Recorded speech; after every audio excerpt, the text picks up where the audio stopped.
Good afternoon, everybody. Well, guess who's back? Back again.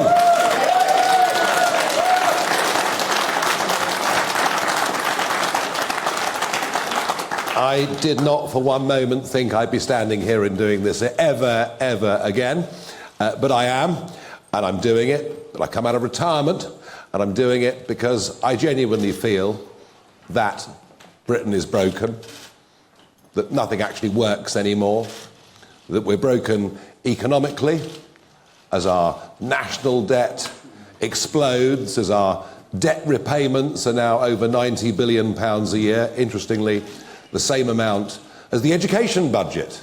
But of course, it's that generation that are going to have to pay for all of our mistakes for years to come. I feel increasingly we're broken socially, and it doesn't matter what crime statistics the government quotes at us, we all feel less safe on our streets. And I think we've reached a point now where most crime even goes unreported. And I'm in absolutely no doubt that we are in decline culturally. We've begun to forget who we are, what our history is, what we stand for. We've put up with the minds of our children from a young age right through university, frankly, being poisoned about what this country is and what it represents. And all of this would be manageable if there were some clear political solutions. But I think our politics is perhaps as broken as all of the other factors that I've listed. And I was very struck over the last couple of weeks. I've been involved in 2 7-way debates with party leaders and main representatives, one on the BBC, one on ITV, which descended really into a shouting match between Penny Mordaunt and Angela Rayner. And yet, when you listen to what they were arguing over, it seemed to me that the more they argued, the more they seemed the same. We're going through a breakdown of trust in politics, where manifestos, one after another, can keep making the same promises, and no one believes now, frankly, a word that they say. Which is why today, specifically, is not a manifesto launch. Because if I say to you, manifesto, your immediate word association is lie. And that is, I think, wholly unsurprising. There are also many millions of people out there, not just disappointed over manifestos, but a lot of Brexit voters, millions of Brexit voters out there, genuinely disappointed. They believe that by voting for Brexit, and actually the reason we saw the turnout on the scale that we did, is that we'd actually get a grip on mass migration into Britain. We'd get back proper control of our borders, and none of that's happened. In fact, the very opposite has happened. So there are feelings of disenchantment there as well. They, of course, also run through our millions of small businesses who thought, well, at least the regulations, at least the rules will get easier. Some people say to me, well, Nigel, that's a failure of Brexit. No, it isn't. It's a failure of a sovereign government to implement the will of the people and, indeed, its own manifesto. And I also think there's a complete lack of leadership. I'm not, going to say personally abusive things about Keir Starmer or Rishi Sunak. I'll leave that to the rest of the establishment to be rude about me, because I couldn't care less. It doesn't matter. I'm pretty used to it. I've even got used to people throwing things at me, but there we are. But there is a lack of leadership. People actually need some sense of being inspired, some sense of believing there's somebody up at the front that believes in what they say, says what they believe, and is going to show a way forward for the country. And I don't believe we have any of that either. So I've come back into this because I think there is now the most enormous gap that exists between the two big Westminster parties. And I say Westminster because it is very much Westminster and Oxford University thinking that dominates these parties. A huge gap between that and the conversations that I hear being had by families and people around the rest of the country. I could see it before the Brexit referendum. I could see this huge gap between our political class and the people. And the Brexit result, the shock of that result, showed us that it existed. I now believe that gap to be even bigger than it was before that referendum back in June 2016. So we've chosen to launch our contract with you. Now look, we are not pretending that we are going to win this general election. We are a very, very new political party, and we would have much preferred this election to take place in October or November. I personally was a bit crestfallen initially by what Rishi Sunak said when he announced July the 4th, but we are running very fast to catch up. And I genuinely believe that our campaign now has some momentum around the country. We've seen that in some of the opinion polls, and particularly encouraging a rapidly increasing number of young people, and I'm talking the 18 to 24 year age group, are now coming to reform UK's cause. So this is not something with which we're going to govern the country. That's not possible in this election. Although this election is, for our party and for me, the first important step on the road to 2029. Our aim and our ambition is to establish a bridgehead in Parliament and to become a real opposition to a Labour government. And I say that because I can't see Sir Ed Davey providing real opposition, because actually on many fundamental policies, the Liberal Democrats and Labour, frankly, don't vary very much. And I certainly can't see the Conservatives providing opposition, because they don't agree on anything. They spend most of their days arguing among themselves, and they're split down the middle when it comes to policy. They're certainly split down the middle in terms of their attitude towards me. Goodness gracious. You had Suella Braverman virtually proposing political marriage over the course of the weekend, whilst at the same time, Lord Cameron, goodness me, they dragged him back. Talk about back again, crikey. And we had Lord Cameron generally being fairly abusive. And that sums up where the Conservative Party is. So we're a party that knows what we believe in. We get the fundamental principles of what we're about. We believe in the family. We believe in community. We believe in country. We know exactly what we believe in. And our aim is to provide clear, consistent and growing leadership during the course of the next Parliament. But not just in the Parliament, around the country too. And it's my aim that we turn this into a big, genuine mass movement of people. And I believe that that is actually highly achievable. So we've chosen to launch our contract in Wales, which seems highly, highly appropriate. After all, Labour have been in power here since 1997. So perhaps there are some lessons that we can learn from 25 years of Labour government in Wales that are perhaps what we might be looking forward to in just a few weeks' time when Sir Keir Starmer becomes our Prime Minister. In Wales, taxes are higher. Yes, they are.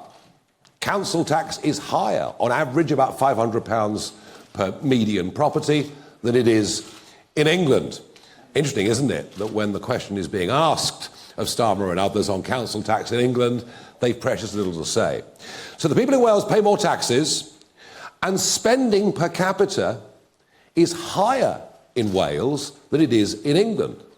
There's more money being spent on you, on public services, than there is on the other side of the bridge. And it's interesting to think, isn't it, in those debates I've been in, all anybody seems to talk about is more investment in the NHS, more investment in our public services, by which they really mean they're going to spend more of your taxes. And perhaps that wouldn't matter if it led to better delivery. But the figures in Wales are truly astonishing. Gareth talked about this just a moment ago. Waiting times in Wales on the NHS are exactly 50% longer than they are on the other side of the bridge. Education, which has drifted in Wales rapidly in a leftward, PC woke direction. And if you just look at the OECD tables on English, mathematics, any subject you like, you'll see that Wales has fallen further behind England. Not personally that I believe England's very good.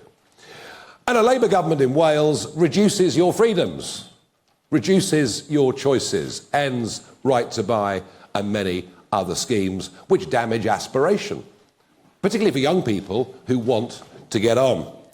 And of course, the crowning glory of 25 years of Welsh government in Wales, the imposition of 20-mile-per-hour speed limits. Well, it led, didn't it, to one of the most astonishing petitions you've ever seen. The percentage of Welsh people that signed that petition. Well, I mean, I've never seen a petition actually quite like it, although, of course, we're rather used to all of that with you, Les, and Mr. Khan up in the other end of the country in London. So it gives us some idea that in terms of outright policy, Labour's not very different to the Conservatives. It's just more incompetent. It just wastes even more money than Conservative governments do. But here's the point about things going so badly wrong in Wales over 25 years. There's been no proper, clear, consistent opposition voice. Frankly, the Conservatives in the Senate have been feeble, to say the very least. And that is the argument. Wales really gives us the perfect example of what I'm talking about. We need to have good, strong opposition that can mobilise people in very, very large numbers. So we know what we stand for, we know what we're for. We're for controlled borders, we're for promoting genuine economic growth. We're for helping the little guy. You know, millions of men and women out there trying to get on, trying to do their own thing, and yet a Labour and Conservative party that only ever listen to the giant global corporates. We're about trying to restore some trust in politics. You might dislike what we say. You might not want to vote for what we say, but at least we do say what we mean. And we want to have an absolutely radical rethink of the way in which our public services are run. And yes, that does include the National Health Service. It's been very, very difficult to have any conversation about the NHS over the course of the 25 years that I've been involved in politics without someone pointing and screaming, you want to privatise it. All we want is an NHS that is free at the point of delivery that actually works. And how we get there, frankly, I don't think most people could give a damn about. So they're the things that we're going for. And of course, we would like the state to take far less of our money than it's currently doing, and will go on taking more and more, I'm sure. I've said from the start, this should be the immigration election. I have no doubt about that.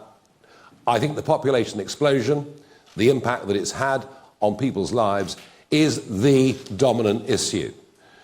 How can you discuss NHS waiting lists without discussing the fact that the population has risen by 6 million people since David Cameron came to power back in 2010?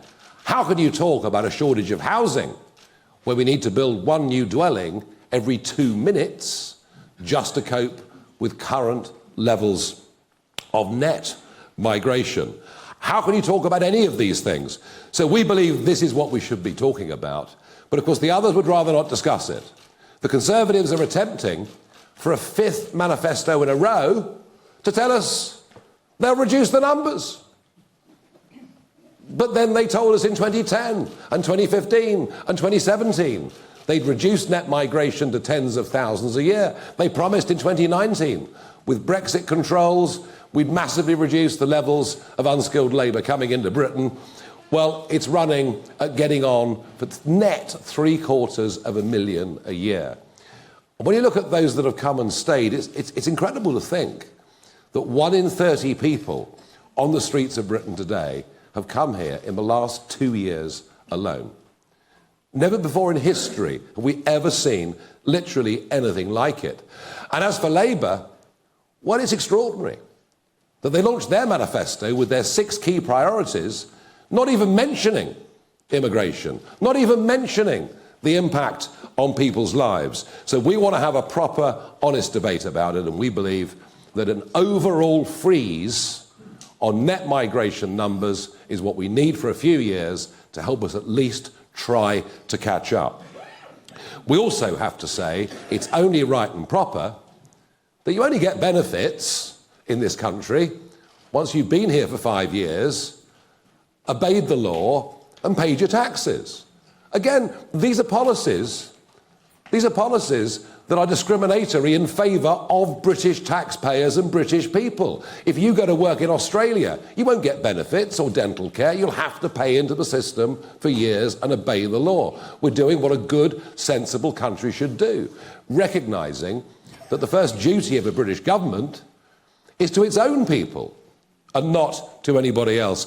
And as far as Dover's concerned, well, I was going out into the Channel 4 years ago, day after day, filming the small dinghies coming, predicting that vast numbers would arrive unless we changed policy and started deporting people who came illegally, something, by the way, that we used to do up until 2010. You know, the last years of the Labour government, we were deporting up to 40,000 people a year who'd come illegally. We've lost our way. And part of the reason for that is a court in Strasbourg that's become increasingly activist. They've even interfered recently with the Swiss government, telling them they have an obligation under international law to maintain net zero policies. Well, the Swiss government have decided to ignore them, but we think the only way to really fully restore sovereignty, to decide who can come in, who can stay, is by leaving that European Court of Human Rights. It is completely out of date. It's not serving the purpose for which we signed up to back over 70 years ago. But of course, this all leads on to the cost of living crisis. Rents are up by, on average, 20 to 25% across the whole UK since 2021 alone. Is it any wonder, with an exploding population, that rents are going up? So a freeze on overall numbers would at least begin to reduce the pressure. And of course, one of the biggest bills that families face, and the lower your overall income is, the bigger this particular bill matters, it's energy. It's energy. It's whether you're filling your car or whether you're paying for your heating. And we have been following net zero policies championed by Mrs May, enthusiastically embraced by Boris Johnson, and now being virtually copied by the Labour Party. We're pursuing net zero policies that are self-destructive. Just look at what it's doing to industry. What's happening to steel making in South Wales? It's going. But somehow government thinks that's good because we reduce the amount of carbon dioxide that we emit. But we don't. We just export the production of that CO2 as the goods are made somewhere else. In this case, I'm particularly talking about primary, not secondary steel, and then we import the goods back into our country. So we want to get rid of the subsidies that are paid to green energy companies by loading taxes on the electricity bills of everybody in this country, and we've been doing this now for the best part of 20 years. But we also have to try and find out a way that people can be better off. National government, opposition, much of the media seems to want to bow down to the god of GDP.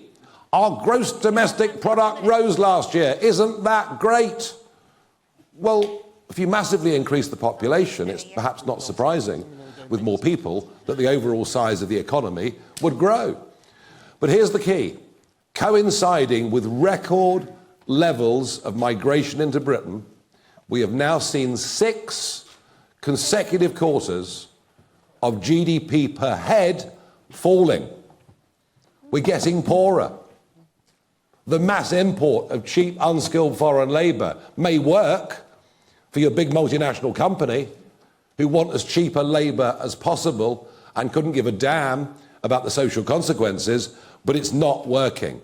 And we very much want to be a party that is on the side of working people. And that is why I think this is perhaps the most transformative thing in this document, which, by the way, has been so excellently worked on for months and produced by Richard Tice. He deserves the credit for this, not me. I'm a Johnny-come-lately when it comes to this document. But I think the most innovative policy that we've put out in here is to raise the level at which people start paying tax to £20,000 a year. Why? Well, number one, it would take 7 million people out of the tax system altogether. A devilishly complicated tax system. That would be a good thing, of course, for those on low pay. Be a good thing for many pensioners, who, if they have a small private income, supplementing their state income, are being dragged into the tax system. Not a very good policy for local accountants, obviously, because they love the complexity.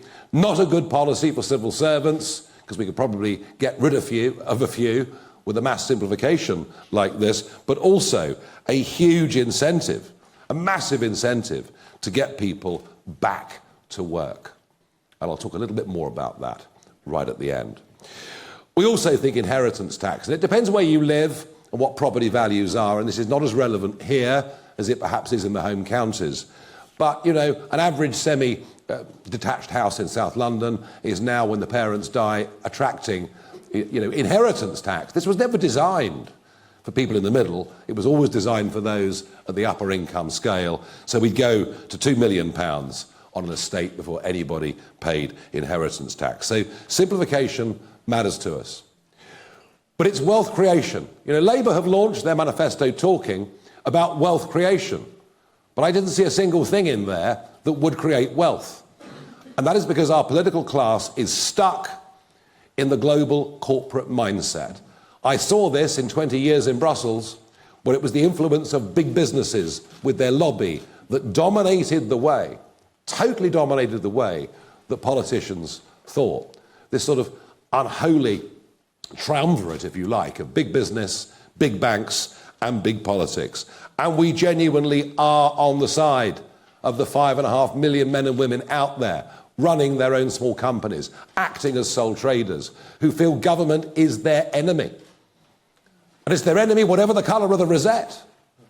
Just look at these crazy IR35 rules. How difficult they've made it for self-employed people right across the United Kingdom. Think about what they did to corporation tax last year, putting it up by 30%, and being surprised that many small and medium businesses now don't have as much capital, perhaps, to reinvest, or as much incentive to make profit as they had before. And the other group of people who feel betrayed by the lack of Brexit delivery, there's the broader population who voted for lower numbers, but there's the business community who genuinely thought and hoped that by getting rid, by streamlining so many European Union rules, that their lives would get easier. They haven't. They haven't. The government blames COVID. Because of COVID, we couldn't do these things. Well, I would argue they didn't have to lock us down repeatedly. Once was probably more than enough.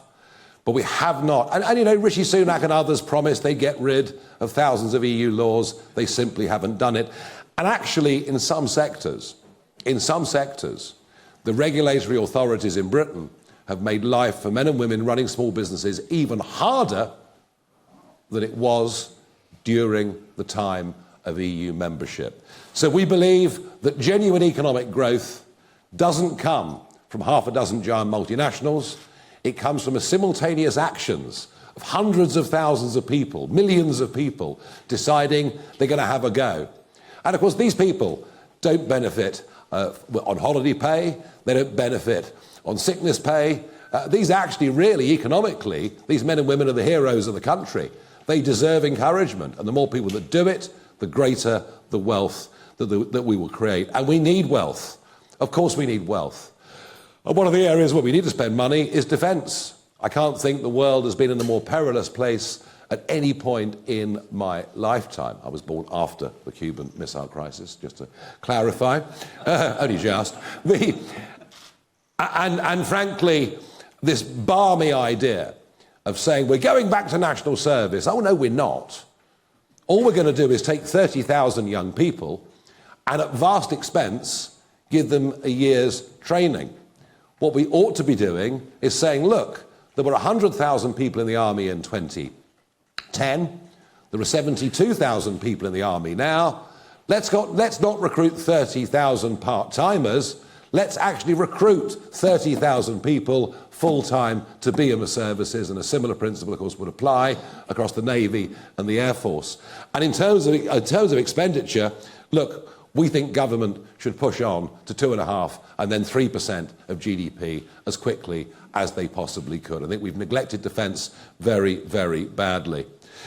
Now, in terms of our public services, be it policing, be it prisons, be it the National Health Service, there's certainly a radical cultural rethink that needs to go on. I've been fascinated going around the country in the last couple of weeks, talking to people, parents particularly, about their real fear of knife crime, growing fear of knife crime. And this is not from the 18-pluses, it's going right down in the teenage years. And we have no doubt that an approach to policing such as stop and search, and don't worry if you're called prejudiced or you're doing something wrong, actually you'll save lives.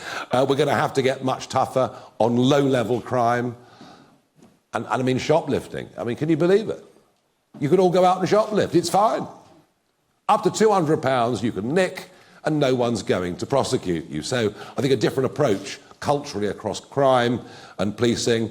And with the big one, the NHS, look, what we are going to campaign for is a genuine radical rethink. You know, we all grew up loving the NHS, being deeply grateful to the NHS. It was there and a fantastic thing. And I've been trying to make many of these arguments, actually, I've been trying to make for well over a decade, that we have to have a rethink. And I think perhaps back in 2015, when I led a different party in a general election, perhaps I was just a bit ahead of the curve. Perhaps I was saying things that people didn't want to listen to. But I get the sense that they are listening now. We are not getting bang for our buck, and there's a growing level of disenchantment that the health service simply isn't fit for purpose in the way that and not just the way that it used to be, the way that we want it to be. So let's look at other funding models. Let's look at how the French do it. Let's be radical in our thinking. And my final point's on benefits. Now, it's quite easy for those in work and working damn hard to say lazy scroungers on benefits. It's the sort of conversation you hear in the pub. But actually, there are a lot of people on benefits who do not want to be on benefits. They want to go back to work. But the system massively disincentivizes this. Because if they work for more than 16 hours a week, they start to lose the benefits, and they'll lose more benefits than they'll earn in going out and getting money. There is a trap, a benefits trap. And that isn't good for people economically, and it certainly isn't good for people psychologically. And that is where raising the level at which we start paying tax to £20,000 a year really, really matters. This is something that would make work pay. That would make a massive difference to our societies, massive difference to nearly every one of our communities. And of course, for those on benefits who see it as a holiday, quite extraordinary, isn't it, that you could have an online consultation and be signed off on the sick with depression. And that, by the way, I'm not knocking those that genuinely have mental health issues. Of course I'm not. But what I am saying, it's ludicrous that can happen with an online consultation. And we want to make it clear that for people that are thought to be fit and able-bodied, once they've had 2 offers of a job, if they don't take one of those jobs, they lose their benefits. And I think, again, that is something that working people would agree with. That outlines the broad principles of our contract. As a party, we're unashamedly patriotic. As a party, we believe that British history is a great thing and should be taught properly and with fairness and with balance. But as a party, we're radical. We're radical in terms of the way we want to change public services. We're radical in terms of the way the education system in this country needs to operate. We're radical in terms of our simplification of the tax system. We're radical in terms of our view on issues such as the electoral system, the House of Lords, our right to a referendum. And you can be both. You can be traditional and radical at the same time. Because we're proud of who we are, but we feel at the moment politics and government isn't fit for purpose. We want real, genuine change to give us a better, brighter and stronger future. And I promise you all, this is step one. Our real ambition is the 2029 general election. But this is our first big push. I've been back in this job for a couple of weeks. I sense we're doing really rather well. Thank you. Now, thank you.